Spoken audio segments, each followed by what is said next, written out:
Hello, oh, it's running. I better turn that stereo lab off before I get a copyright notice. Ooh, my goodness.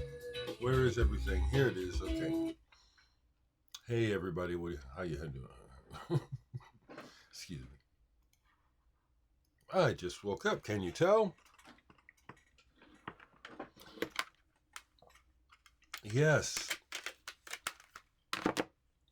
I think I do pretty good, actually, considering that I just wake up and I don't plan what I'm going to say. I just get on here and talk. Cheers. Should have refilled it. Couple things. First off, thanks for the wonderful feedback on the Martin Bar visit. Yeah, they're really visits. They're not interviews. And each one is a pleasant surprise and a joy because I don't know these people. I don't know how they're going to act. I don't know what's going to happen. And Martin Barr was an absolute joy to spend time with. Sorry about the bathroom break. I left it in. I'm not going to edit it in the future. It's just going to leave it just like it is. So I was thinking about that. Two people got a hold of me and said that they would, contribute to a Zoom account for me. And I said, I'm considering it. But just hold on. So I don't have anything else planned. I didn't plan these last three. They happened thanks to Bill, a follower, a person who watches, who I still have not met, but seems like a real decent person. The other thing to say is that if I'm interested in talking to the person, and that's what's fun. Some people have been offered to me who I'm not necessarily all that interested in, but keep it coming, and because this is fun, and there are people so high on my list, and I know it's be difficult to get to him, but I'd really like to talk to Peter Gabriel. I'd really like to see him talk down on the people level. If I can score Peter Gabriel, I'll definitely pay for a month's worth of Zoom so I have unlimited time. I don't want to pay for a whole year because I just, I don't want to. Excuse me. But yes, thank you. And then the other thing, thank you, a follower, someone who found out about the Steve Hackett, let me know that my Steve Hackett interview has been published and posted on the Ultimate Guitar channel. And I'm just looking it up here. Yeah, this is ultimateguitar.com. And I'm trying to see, I don't see who wrote the article, but it links to my video, and it mentions me in discussing the in the article about Steve Hackett and the chat. Wonderful. I did tell Steve Hackett's publicist to please share the video, even though it cuts off at the end. That's just me being a little bit anal about professionalism, that the video doesn't end, it just gets cut off. So I'm glad that it's being shared, and that really feels good. Yes. So Bandcamp Friday was good. I've had much better Bandcamps in the past. I'm thinking part of it is due to the fact that the last video people saw was the Martin Barr, as opposed to the reminder to do Bandcamp Friday. Thank you, folks who did make purchases. I appreciate the digital purchases. There was a couple of physical purchases. As I say, during the month, the digital Bandcamp Friday is the time to do digital purchases. During the month, I don't get that money, basically.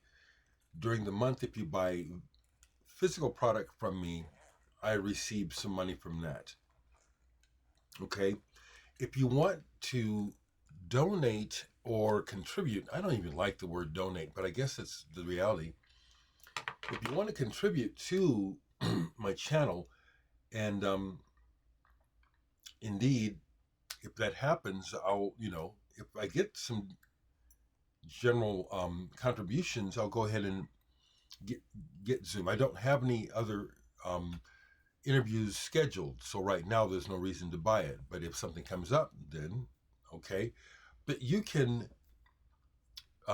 contribute to my channel directly through PayPal. You don't have to use PayPal. You just have to go to paypal.com, send money to dereckvaughn@gmail.com, and the money will go from your bank or whatever directly to me. And I would appreciate that. Okay.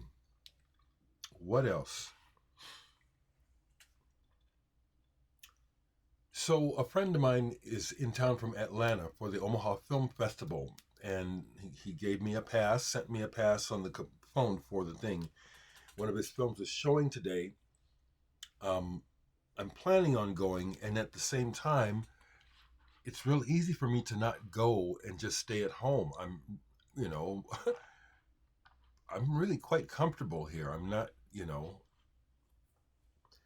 like people have been saying, like Martin, I loved his last comment about he'd love to come spend some time and go through the records. It's fun to do it with other people. It's fun to do it by myself. I keep myself quite entertained. But that's supposed to happen today. Jordan Noel from Atlanta has a film in the festival today. I'm planning on going. So Steve Hackett truly is one of my top musicians. So last night ended up listening to this all the way through, To Watch the Storms. People are talking and enthusing about his latest album. Some people are calling it his best, The Circus in the Night. Well, after listening, getting updates, that's not true at all. It's just him being consistent. He makes good records, period. This one, Guitar Noir, I posted this in groups yesterday, and some folks are actually saying they think it's just so. I think this is wonderful, actually. It's got that vampire stuff on it, which, if I had more time with Steve, might have gotten to that, to ask him about his fascination with the vampires and stuff. Not that interested in it, really, but these albums are wonderful. His guitar playing is so emotional. You can hear, like Martin was saying, he considers himself a blues player, not a jazz player. Well, I hear that in their playing, the emotion, the cry, it's in there, the feel, the human feel. People always relate it to the blues. I just wanted to relate it to just being human, feeling. Pleasure and pain, we all know. Some records sitting out. Last night I pulled this. I hadn't played this in a long time. 69, Circle of the Crayfish. It's a duo, organ and drums. Sounds like more than two people. This is a lot better than I had remembered it, except for some of the vocals. Musically, this is really tight. The nice Emerson, Lake and Palmer are touchstones, but they don't sound like them. This is really good. Circle of the Crayfish, 69. Here's something that's been sent to me, and there's no information about this, but this is pretty good. National Park System, Silver Miner, Egg Song. It's like 4 songs on a 12-inch 45. And there's no information. I like this. It's instrumental, and it moves along nicely. Kind of reminds me of Blancmange a little bit. This is really good. National Park System. Got into some prog yesterday. I love the Italians, and this is a great one. RDM. I was going to see if it's written on the back. I tried to say it. Never mind. RDM Contamination. This is my second copy of this I've had. And there's another version of it with a different cover. I like this cover, I think, better, but this is really good. And it has those big Italian, I call them big Italian keyboard flourishes. Wonderful. Okay, so I did go to the record store yesterday. I only picked up 2 items, one used, one new pressing of an old album. This I picked up. I was disappointed when I got there and saw that the cover was damaged, but they only charged me $6 for this, and I'd been needing this for my Steve Hillage collection, Open. And this is the original die cut cover. It's a pretty decent Steve Hillage album. To me, his albums are patchy. Fish Rising, I think, might be his best for my taste. But that was one I definitely wanted to get. And here is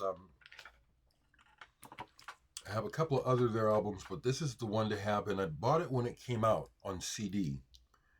And it really floored me, and I still think it's their most impactful, if not necessarily their best. Slayer, Rain in Blood. Yeah, it's almost like a comic book. This music can be almost like a comic book. I can't take it seriously, the words. The power of the music, though, and it's frantic. See, that's what I like about this album and their early albums is that and then this is the record store day. So they just keep repeating themselves after a while, but the emotional power, it doesn't stay the same to my ears. South of Heaven is another good album of theirs. But this one is this is a landmark. This is a fantastic album. Rain in Blood. And yes, I've seen Slayer live. I sure have. They kicked my ass. It was back in the 80s. It was a hell of a show. Some records sitting out from the past couple days of listening. Here's one that was sent to me. I don't think I can pronounce the name of this. I forget what country it's from. Řád A Trest. This is possibly an Eastern Bloc country. Let me show you the cover. Someone sent this to me. And I listened to this all the way through. Similar to the Slayer, and especially because I don't understand this language, the lyrics and the vocal delivery is almost comical to me. It's trying to be scary or something, but it just comes off weird. The other thing about this album is this was probably recorded the best they can, but the drums, the EQ on this is really bad. There's no low end on the drums, but some of the riffs are really interesting and different. Not like Western rock at all. I'm glad I have that. I don't know what the name of that is. A few days ago, I got into the mood. This is a great album, Norman Connors. He moved out of jazz into R&B and had some hits after these records, but these, Dark of Light, Dance of Magic is the other one, and this one, Dark of Light. Fantastic. Look at who's on it. Herbie Hancock, Cecil McBee, Stanley Clarke, Eddie Henderson, Charles Garnett, Gary Bartz, Buster Williams. It's an all-star cast, and for a reason. This is there's some free moments on here. What's interesting about this group is that I'll get that in a minute. Interestingly, in Mwandishi, Herbie Hancock area, when they go into those free flights of music, it's interesting how it always sounds African to me. This is a fantastic record. Dark of Light, Norman Connors, if you don't know it. I'll keep going since these records are here and I played them, so let me tell you about them, okay? That's what we're here for. Tortoise. This is really good. Beacons of Ancestorship. Tortoise is a weird band. They don't always sound the same. They sound like a different band at different times. They take a lot from the Book of Can. You know, they never sound like Can, but it's kind of like that. Red vinyl. This is really good, and I'm glad it's all instrumental. Seen Tortoise twice. Met the guys, Jeff Parker, John McIntyre. What's the other guy's name? Yeah, I met these guys. Good people. Kind of folks I would love to, if we lived in the same town, I'd love to play with them. I could raise my game up to theirs. I sure could. One more. Wolf Eyes, Black Dice. Collaboration. This is, if you know Black Dice, Wolf Eyes, you know how they play with sound. Aaron Dillaway, those guys. I met Aaron Dillaway. That's all I can say. I know how to describe this. The cover, if the cover intrigues you, I love collages like this. It fits. It fits. Some good stuff. So, I need to get some more coffee. Once again, folks, thank you for being here with me. Let me know what's going on with you. I will ask you to buy more of my music. And if anyone watching has a avenue to Peter Gabriel in particular, that's someone I'd like to talk to. Beyond that, I'm open to suggestions if you actually have a direct connection to the artist. Okay? Pardon me for all this. I just woke up. All right, let me get off of here. Thanks, folks. Thanks for everything.